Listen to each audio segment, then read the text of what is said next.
Pues buenas tardes y muchas gracias por la presentación y quiero dar las gracias naturalmente a la Sociedad de Filosofía de la provincia de Alicante, que sois vosotros, me imagino, los máximos representantes. Y bueno, felicitar también al organizador del curso porque ha alineado tres conceptos de sabor antiguo, ¿verdad? Y no los ha reemplazado por algún término rebuscado. Y filosofía, cultura y educación, naturalmente, son términos pues de toda la vida.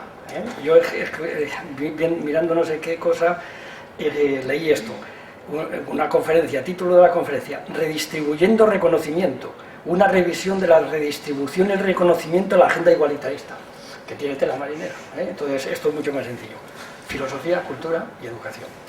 Y entonces, lo interesante es que los tres términos pues tienen un pedigrí muy intenso, ¿no? Por ejemplo, pues filosofía,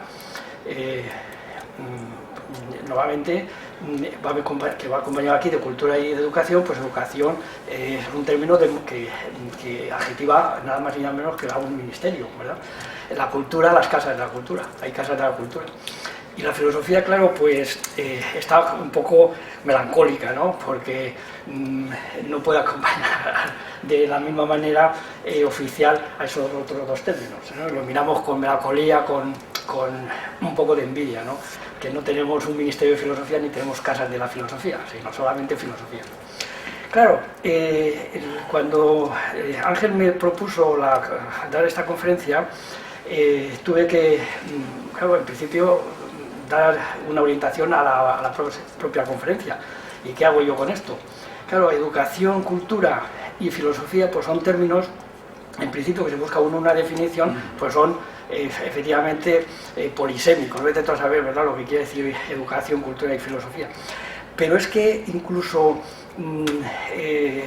cuando nos ponemos a dar vueltas a estos tres términos, pues resulta que aparecen cosas tan interesantes como, que fue lo primero que me vino a la cabeza, como el problema que tuvimos al diseñar el programa de Historia y Filosofía de las PAU, ¿no? Que todos vosotros pues habréis estado de alguna manera participando en esa reforma, que yo, como estuve en primera fila, como me correspondía, no por coordinador, ya lo digo de paso, somos especialistas, que no es lo mismo, pero bueno. Entonces, claro, en esas reuniones de reforma, pues el problema era enorme, y efectivamente los profesores pues nos sometieron a mucha presión, pues que era natural. Pero claro, es que los conceptos filosóficos, cómo los incluimos, ¿verdad?, dentro precisamente de una cultura en la que están inmersos nuestros alumnos y alumnas, y luego pues también había que tener presente el enfoque educativo. Claro, todo eso es de una complejidad impresionante, y muchos profesores pues daban la sensación de que todo eso era plano, ¿verdad? Y que la solución pues simplemente pues era una cuestión de decisión y de que éramos muy brutos o que teníamos mala fe o yo qué sé, en fin, que siempre argumentos ad hominem, ¿no? Pero claro, fíjense, esto es lo que le había enseñado a Ángel, fíjense el problema que se nos presenta simplemente al combinar los tres términos, ¿verdad? Al combinarlos, pues resulta que podemos estar utilizando los tres términos como presentes, ¿verdad?, filosofía, cultura y educación, o bien como desaparecen los tres, como por ejemplo pues en algunas sociedades a las que ni les importa ni la filosofía, ni la educación, ni la cultura, ni nada. Entonces, claro, ya teníamos por lo menos 8 posibilidades y 8 posiciones, y habría que elegir una de las 8. Pero claro, el problema ahora se nos empieza a hacer más complejo, porque con filosofía, cultura y educación son términos polisémicos a su vez, pues claro, la combinatoria empieza a disparársenos, como vamos a ver en esta conferencia, creo que de manera, yo creo que intuitivamente clara. Entonces, simplemente si damos valores a estas 8 posiciones, pues tenemos muchas situaciones diferentes, ¿no? Por ejemplo, si aceptamos la filosofía, la cultura y la educación, digamos que bueno, estamos en una nación europea, o sea, Francia o Alemania o algo así. pero claro, si estamos en un acento ninguno estaríamos en el límite de la barbarie. Pero luego hay muchos casos intermedios, ¿no? Por ejemplo, cuando la filosofía absorbe a la cultura y a la educación, que eso es un caso del gnosticismo, por ejemplo, o cuando la filosofía es absorbida por la cultura y la educación, entonces queda como residuo, como más o menos está ocurriendo en estos momentos, etc. Es decir, que hay muchísima combinatoria aquí y muchos grados. Claro, alguien podría decir de los filósofos no, pero de fuera, ¿verdad? Nos podría decir, bueno, pero eso es una combinatoria completamente lógica, pero no tiene realidad, no tiene consistencia, porque no hay nada parecido a esto en la historia de la filosofía. Pues sí, y además se inicia prácticamente con un texto poco conocido, porque es un diálogo apócrifo que se llama Los Rivales, acerca de la filosofía, que se sabe que es posaristotélico, tiene que ser, entonces se supone que estará en el siglo IV, hay algunos que dicen que es antes de Aristóteles, pero en fin, en ese diálogo aparecen ya tres de estas posiciones.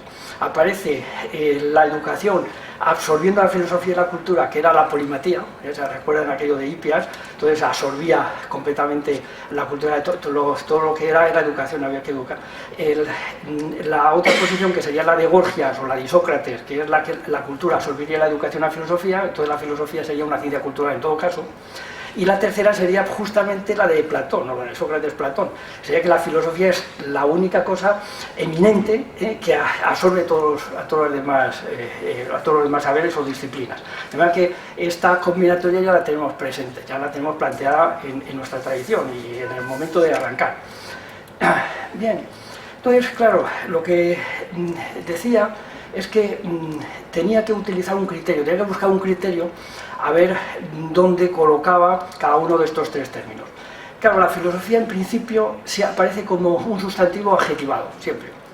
Filosofía, sin filosofía, ¿qué es filosofía? Eso nadie sabe. Entonces tenemos que decir, bueno, filosofía académica, filosofía mundana, tengo que adjetivarlo rápidamente. Filosofía griega, filosofía escolástica, renacentista, filosofía de la Comunidad Valenciana, de La Rioja, en fin, de La Mancha, y también una filosofía de La Mancha. Entonces, claro, la filosofía, pues vete tú a saber lo que quiere decir, si no la adjetiva, ¿no? La cultura es un sustantivo que más que polisémico es polarizado. La cultura es muy curioso, el término cultura. Aquí les he puesto un trozo de la culta latiniparla de Quevedo, muy interesante, donde la cultura va desde lo ridículo, lo más ridículo, que la ridiculización que hacía Quevedo de las mujeres, que en aquel entonces sabían algo de latín, ¿no? Y utilizaban términos latinos en vez de términos vulgares o términos de lenguaje ordinario. Pero también, fíjense, va de la cultura, del culto, porque la cultura está vinculada a la religión de una manera íntima, ¿no? Del culto religioso pues a la cultura laica, ¿verdad? Hay casos, hemos visto hace poco en Madrid que había unas progres de estas que bautizaban a los niños, ¿no? Pero en vez de con cura, pues lo hacían con ellas solas, ¿no? Les bautizaban a sí mismos. Entonces, claro, era ridículo, en fin, o sublime, vete tú a saber, pero de luego que una cosa corriente no. Y luego el término de educación, claro, es un problema también. ¿Qué decimos que es la educación? Claro, la podía haber clasificado, por ejemplo, educación laica, educación religiosa, educación... Pero me ha parecido más interesante buscar el módulo de la educación. Y entonces el módulo ya es un vector. Entonces, claro, no es lo mismo, por ejemplo, en una educación, he puesto esta metáfora del láser y la bombilla, ¿no? Una educación que une todo, vincula todas las fuerzas, como hace el láser, y entonces es una luz que se proyecta hacia la inmensidad, ¿verdad?, del espacio, o la bombilla que ilumina más en el punto que se acerca más a la bombilla propiamente dicha, pero que se esparce toda la luz, ¿no? La luminosidad enseguida inversamente proporciona al cuadrado de las distancias, como la ley de Ohm. Entonces, en este sentido, he hecho un recorrido muy rápido por estos tres términos para combinarlos a ver lo que nos sale al final. Entonces vamos a ver un poco más detenidamente lo que es cada uno de los términos. Primero voy a comenzar con la filosofía.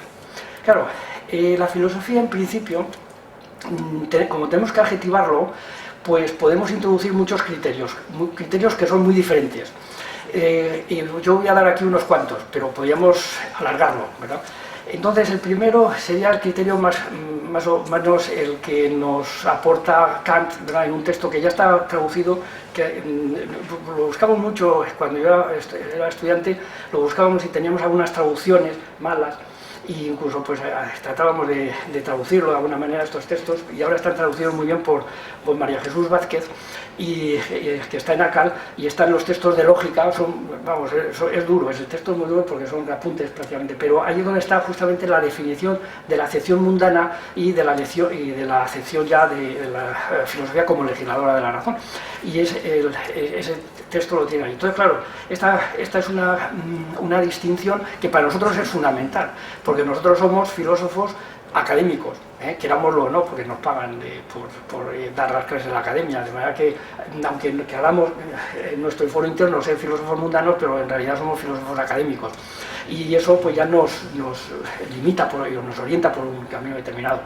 Pero hay muchos más criterios, por ejemplo, criterio si es continuo o es discontinuo, ¿verdad? ¿La filosofía es continua o es discontinua? Esta es una discusión muy interesante, por otra parte, que se ha puesto de moda casi después de las críticas que hace Blumenberg a Carl Smith. Como saben, Carl Smith utiliza el teorema de la secularización para definir justamente los conceptos de la modernidad como simplemente secularizaciones de los conceptos teológicos. Entonces Blumenberg, claro, y muchísimos pensadores alemanes, que son los que más interés tienen en que haya discontinuidad, ¿verdad?, y que pues por muchas razones que no vamos a meter en ellas, pero que son muy potentes, pues, en fin, y tienen mucho que ver con lo que pasó en el siglo XX en Alemania.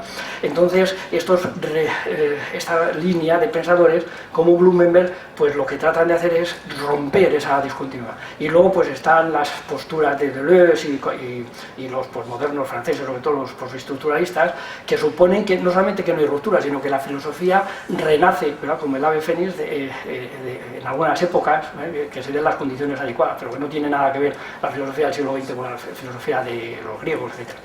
De manera que aquí tenemos otro problema, ¿verdad? ¿La filosofía es un continuo, Hegel, o es un discontinuo, ¿verdad? Y no sabemos, y había que decidirse, claro. Por eso cuando uno dice, es que la filosofía, los griegos, no sé qué, cuidado, primero defínalo, porque a lo mejor yo considero que no hay continuidad, por lo tanto lo que me está contando es un cuento chino, ¿verdad?, o japonés.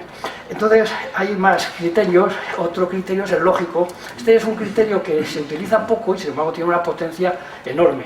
La diferencia entre lo unívoco, la lógica unívoca, la lógica equívoca y la análoga. Claro, esto normalmente, sobre todo pues filósofos de estos más modernosos, ¿verdad?, que la Edad Media pues era una cosa oscura y tenebrosa y cosas así, pero ya quisiéramos nosotros, cualquiera de nosotros en las universidades actuales, ser la mitad de inteligentes y de sabios que eran los escolásticos. Cuando era, es que los escolásticos, madre mía, los escolásticos. En los escolásticos estaba Santo Tomás, por una parte, luego de un escoto, Oca, ¿verdad?, claro, en fin, escolástico, ¿verdad?, escolástica. Entonces montaron un tinglao de mucho cuidado.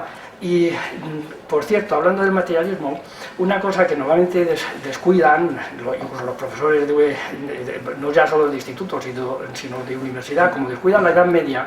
Por eso, esto dicho sea entre paréntesis, yo estoy muy contento de que se haya introducido a Santo Tomás, porque o vamos a obligar a que los profesores tengan que meterse con la Edad Media y poner a Séneca, aunque solamente sea para que hablen del helenismo, que no todo se termina en Platón ni en Descartes, que esto no tiene sentido, ¿no? Entonces, desconocen que la operación que hace de un escoto es de una potencia tremenda, porque destruye el concepto de sínolor de Aristóteles, de la materia de la forma. Y entonces, efectivamente, deja, al desconectar en la materia de forma, deja que el sujeto se vaya construyendo a partir de la forma. Y entonces eso terminará, a través de Nicolas Doutrecu y otros muchos, termina en Descartes. Esa es la posición de Descartes. Por eso Descartes está vinculado al nominalismo y a Duns Scotus de una manera, pero directa, se puede decir. Y claro, la materia se queda suelta. Por eso los españoles o los hispanos, sobre todo Suárez, recogen el concepto de materia. Y ese es el concepto que recoge Gustavo Bueno, por cierto. Y por eso es tan dualista Gustavo Bueno como puedan serlo los idealistas. Y entonces estamos en las mismas. Entonces ha cogido y ha sacado la materia pero de la misma manera unívoca que los cartesianos lo tomaron el sujeto, y por lo tanto pues no nos sirve. Por eso la posición que yo lo pondré aquí, que la que estoy tratando de sistematizar y de cristalizar de alguna forma, es morfologismo, porque la materia y la forma tienen que ir vinculadas, y por eso hay una reivindicación de Aristóteles en gran medida. Por eso en Icasia pues habréis visto, sobre todo en Filosofía de la Naturaleza, los artículos que escribimos ahí, pues que hay una reivindicación muy seria de Aristóteles, pero es por esta razón, porque la desconexión de la materia y la forma pues nos lleva a estas situaciones, ¿verdad?, del idealismo o el materialismo, por lo materialismo pues mecanicista, como dice, etc. Bien, y entonces la filosofía de orientación equivocista, que sigue más bien, más que a Duns Scotus, no, desde luego, pero sigue más bien a las teorías de Ockham, ¿verdad?, y entonces esto terminará pues en el posmodernismo, a partir de los juegos del lenguaje, del análisis del lenguaje, etc. Y luego hay una filosofía de orientación analógica que procede de Aristóteles y de un Platón, no de todo el Platón, porque Platón también está detrás del univocismo, ¿no?, incluso del equivocismo, si nos ponemos a ser finos. Está la orientación analógica, es Aristóteles no hay ninguna duda, vamos, que ponga en duda esto, pues en fin, ya habría que discutirlo de otra forma. Y entonces pues ahí hay una corriente que va por toda la filosofía del aristotelismo árabe, que también pasa por el hebraísmo, pero no de la misma manera, ni mucho menos. El hebraísmo es mucho más univocista, Avicebrón sí es quien introduce el concepto de voluntarismo, que es del que van a absorber los nominalistas y los franciscanos, y a pesar de algunas tesis que se han escrito en España en los años 60, y que sobre todo de los agustinos, ¿verdad?, defendiendo la posición de Ockham como diferente a la de la tradición de los hebreos y de los árabes, pero en fin, eso no se sostiene demasiado. Y luego pues está la posición, claro, de Alberto Magno, de Tomás de Aquino y Cayetano, el gran Cayetano, que es el que reconstruye todo esto en el siglo XVI, y es a partir en fin, por lo que luego pues lo siguen Suárez y compañía. Y lo recuperan por otras vías, por los alemanes del romanticismo, y quizás sí lo sintetiza mucho Goethe, que comete el error de la teoría de los colores, pero en fin, eso no podemos hablar ahora de eso. Así que este es otro criterio que, claro, no tiene nada que ver con el mundano académico, y habría que decir. También hay filosofía que podemos hablar como de los contenidos, dividiendo la filosofía según los contenidos o según los invariantes formales. El libro precisamente que yo escribí sobre las articulaciones naturales de filosofía pues estaba construido desde las invariantes formales, que por lo tanto supone que hay continuismo y pero que no hay una conexión histórica, una cosa detrás de la otra, sino que son respuestas pues diferentes a diferentes problemas. Y entonces ahí divido en este sentido por los invariantes clásicos de la ontología, la epistemología o la teoría del conocimiento y la ética política. Pero también hay otras muchas. Por ejemplo, le he puesto uno ahí por curiosidad de Luis Cencilio, que dice, divide un libro de sistemas filosóficos y lo divide en de la naturaleza, del hombre, de la idea y del ser, curiosamente, que es una clasificación invariante, porque luego pone ejemplos desde Parménides hasta Heidegger, ¿verdad? Y bueno, luego las filosofías de los contenidos, pues hay filosofías que podemos decir que son existencialistas, que son culturales, o históricas, que son de tipo cosmológico, y entonces cada filósofo pues sigue más bien una orientación que otra, Así que claro, Cohen, cuando nos ponemos a discutir el concepto de filosofía, pues ¿de qué estamos hablando, verdad? A ver, dígame usted cuál de todas estas clasificaciones apunta usted, ¿verdad? El concepto de cultura, pues es otro concepto que tiene también su tela marinera.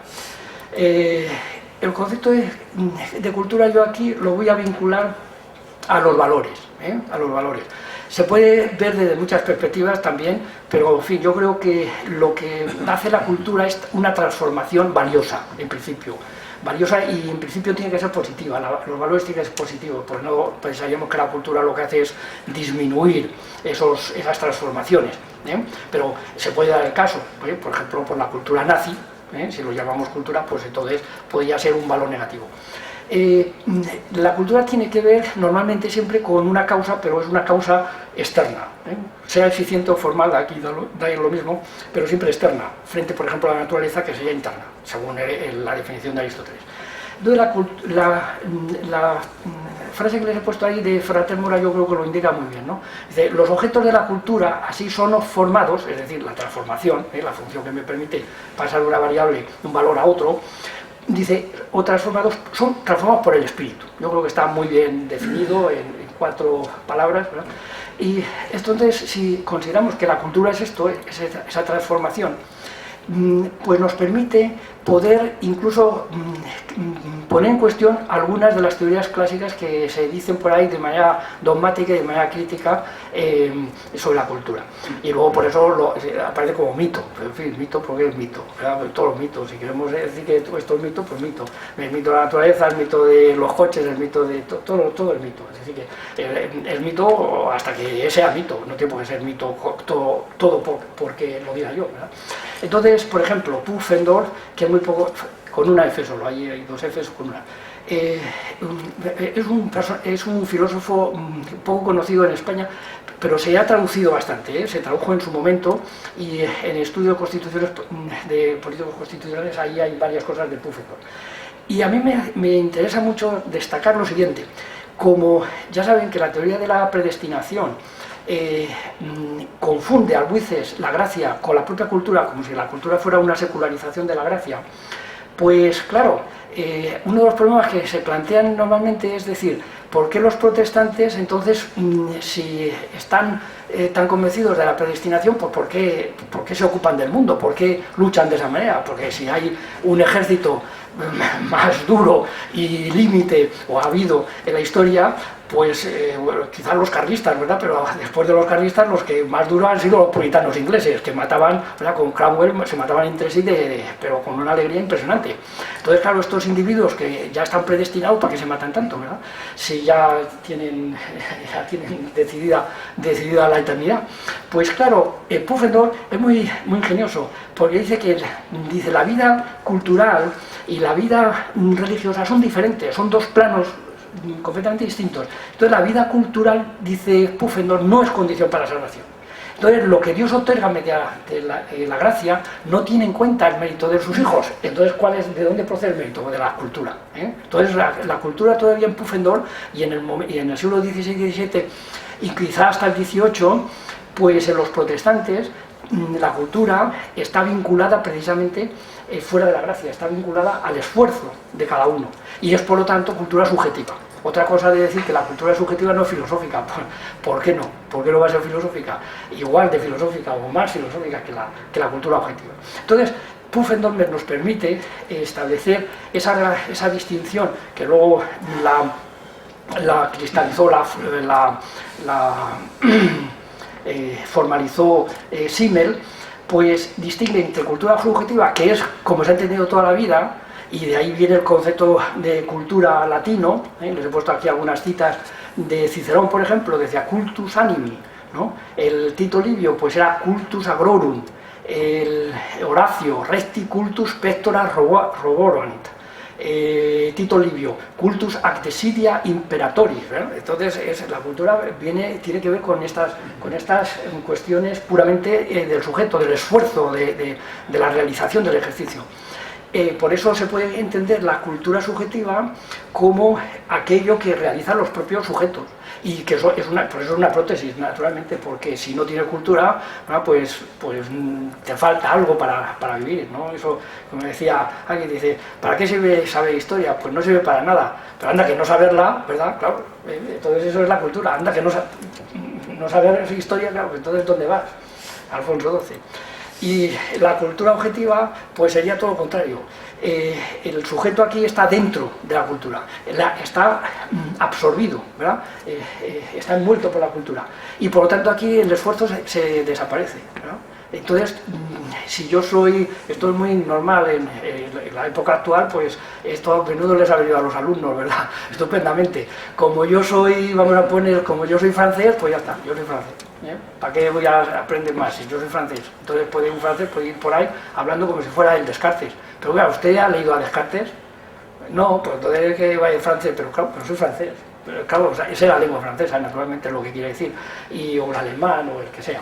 Entonces, claro, la cultura objetiva ¿de dónde procede? Pues la cultura objetiva procede de la imprenta, directamente así como suena. Es la imprenta la que rompe la cultura subjetiva clásica del esfuerzo, y entonces la imprenta es la que pone en relación pues, a todos los individuos. Por eso las dos grandes obras, que si las que no se entendería en absoluto ni la nación francesa ni la nación alemana, son las dos obras fundamentales que surgen con la imprenta, que son las de Lutero, que escribe en alemán, que hace un alemán más o menos para que se entiendan todos los landers, y luego Calvino, ¿verdad? que construye, que lo hace lo mismo en francés. La Restituto. Entonces esos son los libros que van forjando la cultura, lo que parece la lengua y la cultura, naturalmente. Claro, pero además de este criterio, cultura subjetiva y cultura objetiva, podemos hablar, claro, también de la cultura que está fuera de la naturaleza, que es una posición que es muy común y muy corriente, que sobre todo pues, las teorías sociologicistas al uso, que vienen a decir más o menos que la cultura no tiene nada que ver con la naturaleza, que es autónoma. Y entre nosotros pues estaría Ortega, ¿verdad? Ortega decía eso, el hombre no tiene naturaleza sino historia, o sea, lo que tiene cultura. Entonces esta sería la idea, y hay muchísimos, todos los que ustedes quieran, el marxismo en general, pues suele ser más bien cultura frente a la naturaleza, ¿no? Y la naturaleza, y los que siguen el programa naturalista, pues estos son todos los contrarios, ¿verdad? Que es el programa darwinista.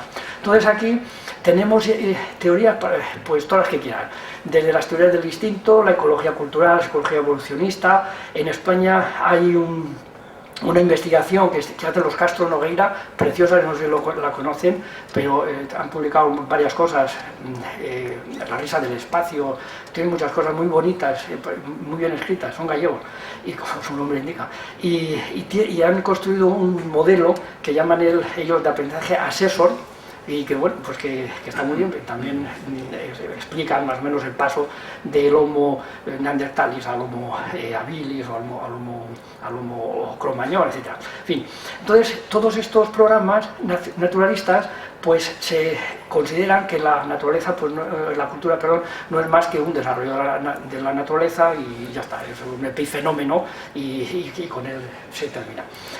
Entre nosotros, pues Félix Rodríguez de la Fuente, no sé, los más mayores se acordarán de él, pues hizo, ¿verdad?, un fervor popular había con los animales que veíamos en la televisión, incluido yo recuerdo aquellos programas que lo veíamos con los ojos chiribitas.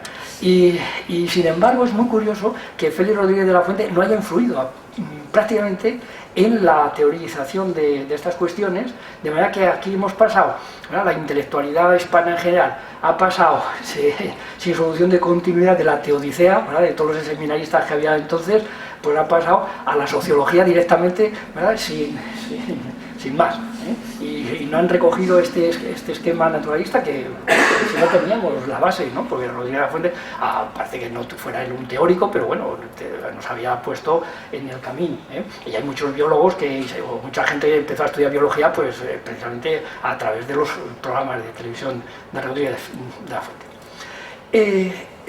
Yo, como les comentaba antes, propongo una tercera distinción más, que es la del morfologismo.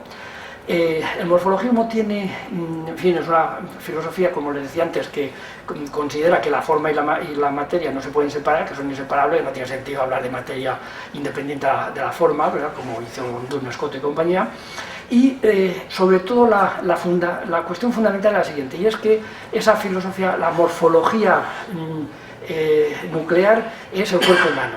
Pero el cuerpo humano no está estructurado a escala proporcional del mundo. Es decir, es el hombre no de Vitruvio, sino el de Friedrich, por poner un ejemplo. Ahí el hombre de Friedrich, si luego tengo ahí algunas láminas de Friedrich para que vean, es esa contraposición entre el individuo, ¿verdad?, y la majestuosidad o la ampulancia, la polosidad de los ambientes. Entonces el hombre no está proporcionado al mundo, sino que el hombre pues está ahí en el mundo, es una criatura más del mundo, pero tiene que defender el cuerpo por encima de todo. El cuerpo es inviolable, porque cuando el cuerpo empieza a ser considerado simplemente como un accidente, pues entonces empiezan las barbaries. La barbarie nazi no se puede explicar de otra manera. entre otras cosas. La barbarie nazi solamente se puede explicar cuando ha considerado que el canon humano pues es accidental. Entonces hay formas humanas, que son las judías o las gitanas o las que sean, que no tienen dignidad para estar en el mundo y que pueden ser hechas desaparecer.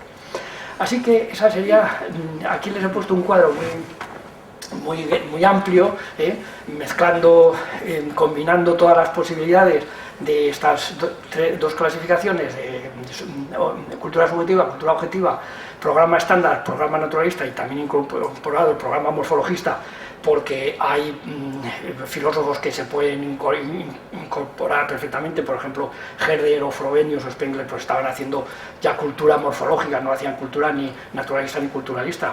Y los grandes filósofos del morfologismo, yo los considero son Nietzsche y Spinoza, por razones que son, yo creo que muy fáciles de entender. Les he puesto aquí unas notas rápidas para que, pues ustedes lo conocen mejor que yo, y enseguida pues vayan a los textos y ahí están, ¿no? Nietzsche lo dice perfectamente.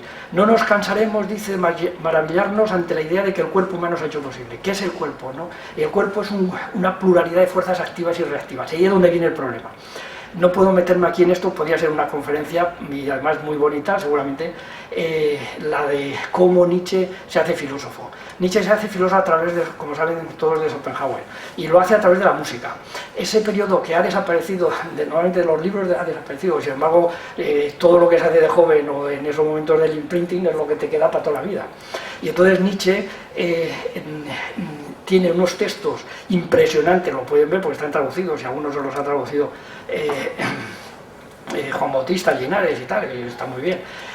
Entonces, ahí Nietzsche dice más o menos que cuando uno pues, toca una canción o compone una música, lo que compone es el cuerpo, no es el alma, no es ni siquiera las notas, ni siquiera no es el lógico, es el cuerpo el que lo está haciendo. Y por eso el cuerpo está vinculado a la música, a la danza. Por eso que él haya elegido a lo dionisíaco no es casual, ni mucho menos. Eso está vinculado perfectamente con los cuerpos y con todos los problemas que él tenía de enfermedades, etc.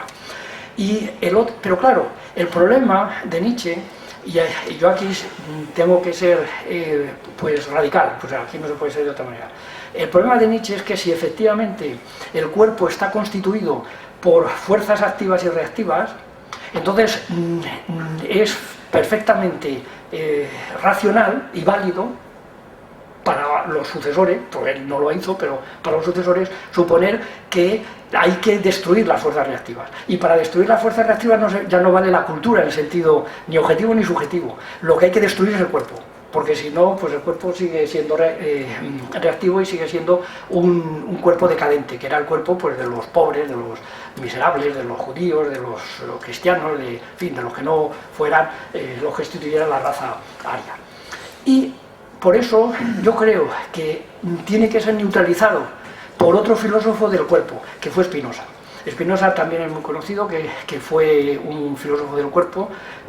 No se sabe lo que puede el cuerpo, dice Spinoza, de esa manera que él hablaba, porque él era, como saben, pues un judío perseguido sefardí, y bueno, pues tenía toda la tradición ya de ese escepticismo. El escepticismo era hispano, eso también se ha perdido ya. Como estudiamos a Descartes, ya nos pasamos el siglo XVI de golpe y sopetón, pues claro, no nos acordamos de que Descartes precisamente contra quien luchaba era contra los escépticos, y los escépticos eran todos hispanos, eran todos conversos o tanto conversos, porque eran los que estaban ya, los que pasaban de uno y otro, los que no sabían si eran cristianos, si eran judíos o si eran bazofia ya directamente.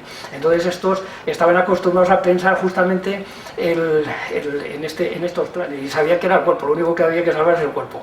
Vivamos y comamos que mañana moriremos, y todos esos refranes eran del siglo XVI hispanos, naturalmente. Y entonces, claro, por eso Spinoza utiliza ese concepto que ahora Negri lo ha puesto de moda, ¿verdad?, que es el concepto de multitudo, y entonces la multitudo, ¿qué significa? Pues los cuerpos, pero los cuerpos de la sociedad, nuestros cuerpos, todos juntos, los que constituyen la ciudad, los que constituyen el mundo. Y entonces, de esa manera, Spinoza ya no busca la salvación en la cultura, sino la busca en la política, precisamente. Por eso es el demócrata, es el único demócrata que hay de esta envergadura antes de Kant, que luego él inicia una democracia muy diferente que la democracia actual, la constitucional, la de los yoes, la de los sujetos, que son las fuentes de moralidad. Pero antes de esa democracia está la democracia de Spinoza, y en la democracia de Spinoza es que la única manera de que todos los cuerpos puedan entrar en vínculo y que no se destruyan los unos a los otros, que no haya cuerpos, ¿verdad?, que se pasen de listos y se pasen de raya, pues es hacer una democracia, y se ha terminado. La democracia es, por lo que diga la mayoría, ya está. ¿Y es razonable o no? Bueno, eso da igual. El caso es que siempre esté controlado, ¿verdad?, por todos los cuerpos, y que no haya ninguno que se ponga por encima de los demás, etc. Y por eso, en gran medida, la crítica de Spinoza es una crítica a la cultura objetiva. Eso es la crítica. Es la crítica a la religión, fundamentalmente la crítica a la religión, a la cultura objetiva, a la cultura que envuelve a los individuos y entonces los convierte en seres alienados. Bien, como bien, todo lo que quiero decir aquí es que efectivamente la cultura subjetiva pues es tan valiosa, o en principio, como puede ser la cultura subjetiva, en virtud de que va a ser la cultura objetiva más valiosa. La cultura subjetiva justamente está vinculada en el esfuerzo, está en el trabajo, en la capacidad que tiene uno de superación, etc. Todos estos componentes, y el respeto a los otros cuerpos, que son los límites de cada uno de nuestros cuerpos, etc. Bien. Entonces yo les aquí, esto no lo podemos comentar, pero se lo he puesto como referencia, por si tienen curiosidad, de leer la Epístola Moral 90 a Lucilio, de Séneca. Esa es Séneca, a ver si ahora, como está en el programa, lo empezarán a leer seguramente, y se quedarán sorprendidos de Séneca. Séneca no es, claro, Séneca aquí en España daba la sensación que fuera Franco, pero no tiene que ver Franco con Séneca. Séneca es, ¿verdad?, un filósofo de la antigüedad, ni español ni nada, era romano, y era un estoico, y ya del tercer periodo, el periodo ya imperial. Y hay muchas epístolas muy interesantes, pero esta 90 es verdaderamente excepcional para nosotros los filósofos, porque ahí es donde se demuestra cómo la cultura y la filosofía son dos cosas distintas, y cómo la filosofía pertenece a un estadio posterior a la cultura. Eso hace la distinción sin ningún tipo de dificultad ni de refinamiento. Está muy bien expuesto. Bien, y por último, el concepto de educación. El concepto de educación, ya les he dicho que más que clasificarlo, pues lo que he tratado de hacer es buscar el módulo. Buscar el módulo en el sentido aritmético. Es un número, ya saben, que, por ejemplo, un número A que divide la diferencia entre dos números, por ejemplo B y C, y entonces se dice que al dividir a los dos, que B y C son congruentes. Todos son congruentes, módulo tal. Pero esto se hace, por ejemplo, en un calendario.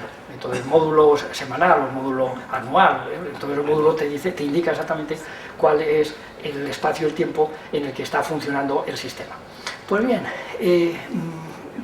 como supongo que es esto, ¿verdad?, que tiene que ver con el esfuerzo, con el trabajo también, en este sentido, con la disciplina.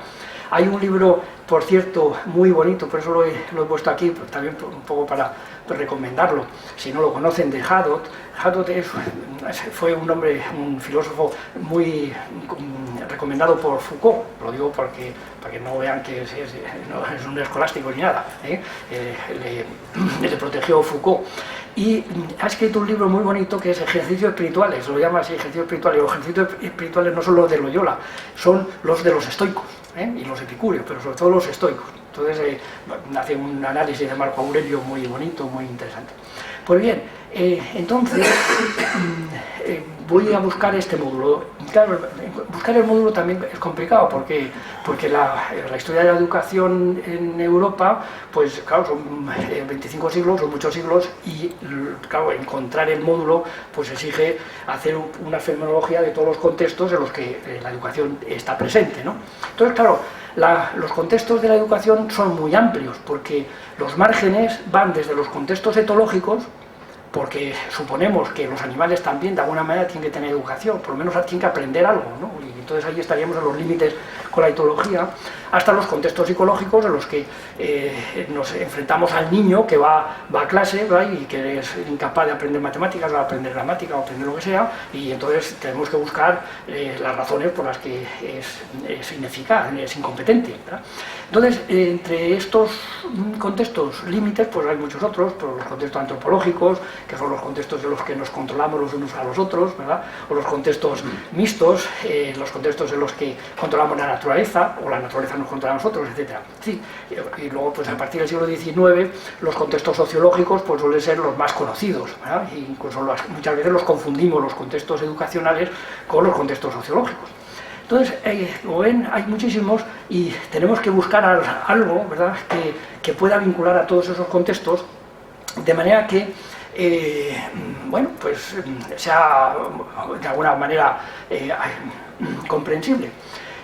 Pues bien, fíjense que enseguida nos encontramos, cuando entramos en el terreno de la educación, nos encontramos con una aporía que es la que, sobre todo a los profesores, me imagino, de escolares, más que de instituto o de universidad, pero de instituto también, que son las inconmensurabilidades que se producen entre los fines de los individuos, que pueden ser los fines también de los padres, porque yo para qué quiero estudiar, ¿verdad? Pues, en fin, pues tú tienes que estudiar para no sé qué. Entonces es el fin individual. Los planes y programas generales que provoca la propia sociedad, que puede ser pues que nosotros necesitamos ahora que haya 1 millón de ingenieros, medio millón de médicos y 300.000 administrativos. Y claro, eso que tiene que ver con los individuos, ¿verdad? Pero luego resulta que también hay otro problema, que es la estructura nosiológica de los saberes, porque claro, ¿y qué saberes hay que incluir en el esquema, etcétera? ¿Y por qué tienes que estudiar esto? ¿Por qué tienes que estudiar inglés en vez de estudiar ruso, yo qué sé, o chino, etcétera? Así que se monta ahí un triángulo y, claro, en ese triángulo lo que vincula todo eso es lo que yo digo que tiene que ser el módulo, ¿eh? Es decir, que la aporía la resolvemos a través del módulo. Si encontramos un módulo, pues ya conectamos a través de ese módulo esta disociación que hay entre esos 3 grandes elementos de la enseñanza. Pues bien, aquí voy a utilizar pues la interpretación filosófica que les comentaba antes, unívoca, equívoca y análoga, para ver si encuentro ese módulo. El módulo baconiano, que es el módulo de la interpretación unívoca dogmática, es muy claro. ¿Cuál es el módulo de la educación? Pues el módulo de educación es el módulo que sale de Harvard, para decirlo llanamente. Es el módulo que impone el mundo anglosajón, que es el que tiene el poder y es el que nos impone las tesis. ¿Y cuál es ese módulo? Pues ese es el módulo de la cuantificación. El módulo de cuantificación que viene ya desde Duns Scoto y compañía. ¿Cuál es? Pues que en principio el mundo es completamente informe, es un mundo infinito, que tiene todas las posibilidades, y la única manera que tenemos nosotros para controlar ese mundo es a través de formulaciones cuantitativas. Y este es el módulo que nos impuso Bacon y es el que se ha seguido actualmente, y el continente europeo se ha resistido mucho tiempo, pero ya ha entrado directamente. En España ya lo vemos, que ya todos nuestros sistemas educativos, y desde en la universidad está muy claro, pues imitan completamente este esquema. Todo lo que tenemos que hacer es investigar. ¿Para qué sirve lo que es investigar? Eso da igual. Tú lo que tienes que hacer es investigar, publicar, y publicar, y publicar. Lo único que te piden es que publiques mucho y que encuentres relaciones. Claro, nosotros en humanidades o en letras, pues no hay manera, pues ya puedes cuantificar todo lo que quieras, no te salen nada más que palabras y palabras, pero claro, los biólogos, los físicos, los químicos, pues eso, venga, están en el laboratorio, venga a hacer cuantificaciones, y luego las ponen en un papel, lo publican, si se lo publican en una revista de esas de reconocido prestigio, ¿verdad?, entre comillas, pues ya está, ya tienen los esenios y los obtenios y lo que se eche por delante. Este es el modelo clarísimo, ¿verdad? ¿El módulo cuál es? La cuantificación, que se ha terminado. Claro, luego están los escépticos, son unívocos también, pero escépticos. Y este es Spencer, fundamentalmente Solvas Spencer. Como ya saben, decía, a los niños no hay que llevarlos al colegio, ni que estudien esto, ni que estudien lo otro. En casa, y ya la evolución ya les irá poniendo a cada uno en su sitio. De manera que todo eso no es más que era caridad, falsa caridad, y por lo tanto lo que tiene cada niño, pues que viva en su mundo. Esto ya Quintiliano ya lo decía, ¿verdad? Que la educación tenía que ser familiar, esto es muy interesante, por otra parte. Entonces estos son unívocos también, pero es el mismo sistema evolucionista el que le pone a cada uno en su lugar. El módulo postmoderno, ¿verdad? Este le conocemos bien, porque es el relativismo. Todo es la tolerancia, ¿verdad? La tolerancia absoluta. Entonces todos los modelos son buenos o malos, porque todos los modelos, como se valoran desde sí mismos, pues nadie puede decir nada. Entonces, como todos tienen la misma dignidad educativa, pues esto es lo que ha venido a decir el multiculturalismo, y ese es el gran problema que tenemos actualmente, ¿no? Que no tenemos criterios, porque claro, a ver quién le dice a este señor, al otro profesor, que lo que está haciendo es una aberración, no es perverso, pues, ¿no? O sea, luego hay casos en los que efectivamente ya entran en la perversidad, y ahí fíjense que dicen, en vez de decir hay que romper con eso radicalmente, nos dicen tolerancia cero, que es una cosa, tolerancia cero, es que es algo, o sea, ¿qué quiere decir eso? Es un eufemismo políticamente correcto, ¿verdad?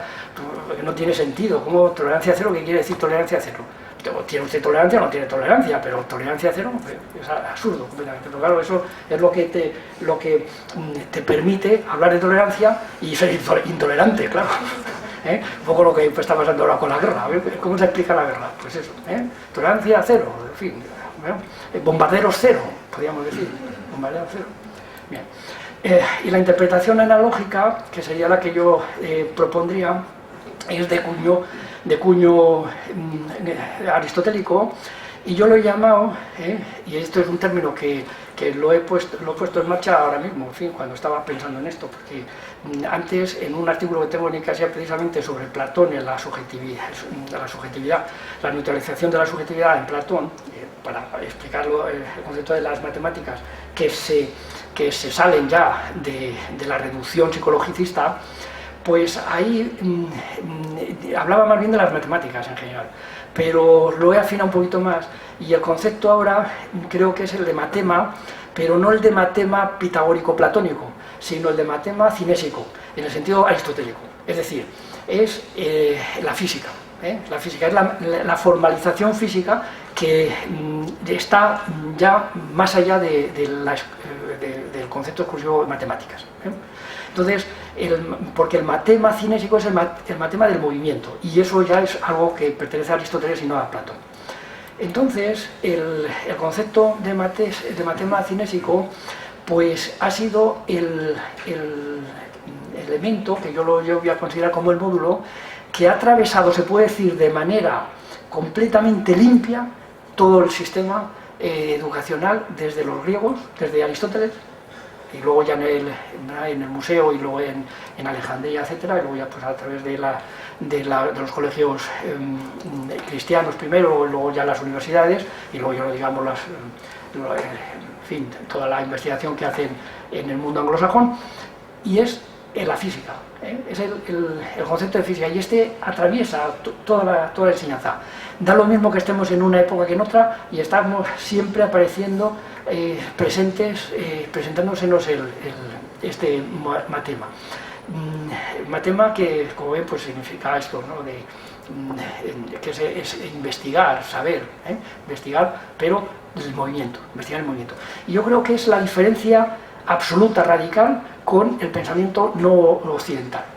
Y por eso las dificultades con el mundo chino proceden de aquí, porque Aristóteles es el primer filósofo que se preocupa del movimiento en serio, es el primero. Antes no, porque ni siquiera Platón, el movimiento pues simplemente era accidental.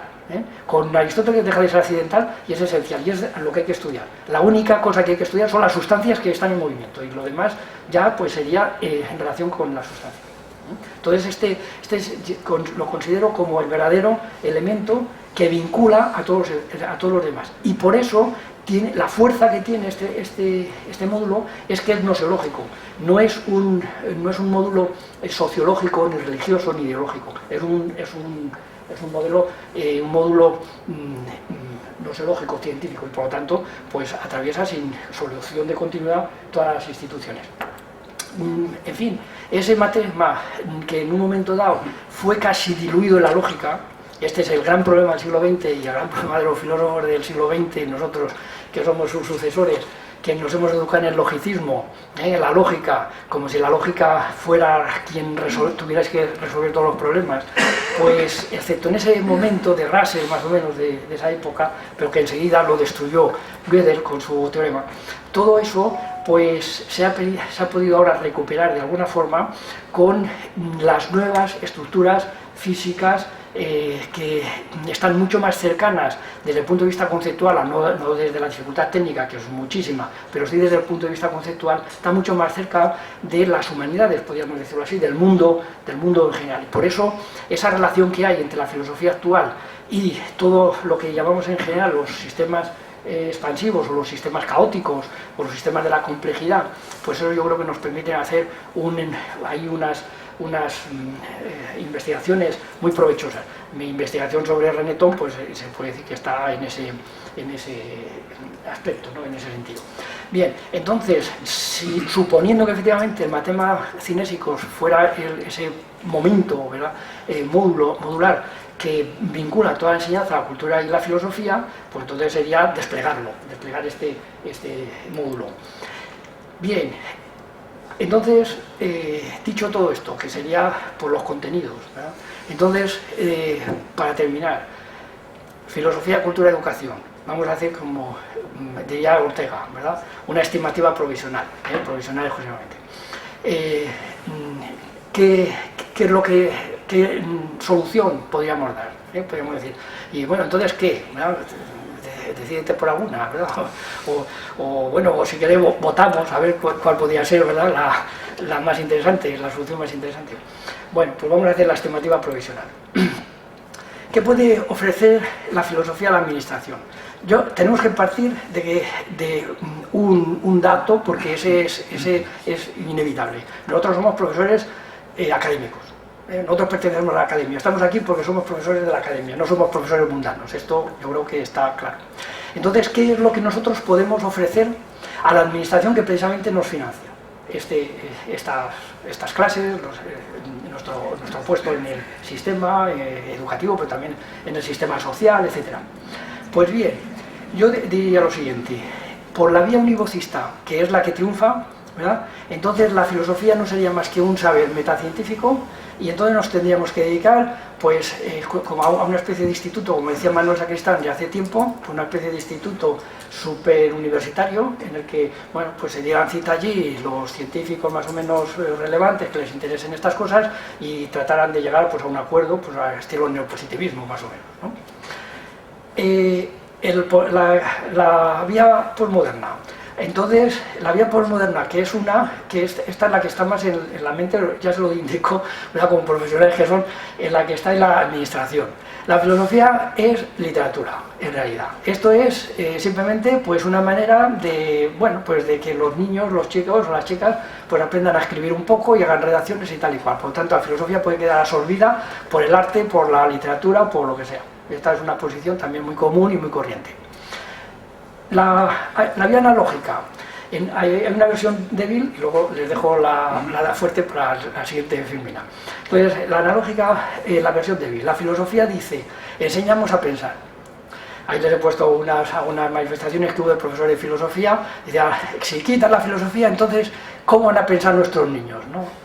Claro, esto termina siendo la posición equívoca o equivocista. ¿Por qué? Pues porque pues la administración puede decir con la misma razón, ¿verdad? Incluso puede agarrarse a Heidegger, tengo ahí algunas citas de Heidegger en ese artículo tan cortito y tan intenso que qué significa pensar, ¿verdad? Y entonces coge la administración ese artículo, nos lo da a leer y nos dice, pues eso. Entonces esto es memoria, reconstrucción de memoria, y pues es lo que hacemos, recuperar memoria histórica o algo así, podría ser la filosofía. Entonces, pensar, claro, ¿qué significa pensar? Pues sí, pensar piensa cualquiera, el que está haciendo un artilugio, etc. Entonces, claro, que la filosofía sea el profesional del pensar es lo que hay que demostrar, eso es lo que hay que demostrar, que es el único que piensa, la filosofía. Yo creo que Heidegger lo dice muy claro, si hacemos la definición de Descartes, pues no te quiero contar, ¿verdad? Entonces es querer, es ver, es prácticamente todas las percepciones serían pensar. Bien, entonces, ¿cuál sería la que yo propondría como una vía analógica en una versión fuerte? Pues yo diría lo siguiente: si el módulo viene a ser lo que hemos dicho antes, el matema cinésico, y entonces tiene que ver todo esto con las ideas, pues no podemos hacer más que lo que diga la propia administración. Tenemos que respetar la ontología de la administración, porque esa es la ontología que tendríamos nosotros que aceptar desde el punto de vista democrático. Y entonces es la administración la que dice la ontología que existe en este momento. ¿De acuerdo con qué? Pues de las valoraciones que haga la sociedad. Y entonces nosotros no somos más ni menos, somos lo que somos, lo que admitimos la ontología, tenemos que admitir la ontología. Y entonces, ¿cuál es la ontología que hay? Pues yo creo que el vínculo, el módulo, tiene que ver con los matemas que ellos mismos provocan o nos proponen.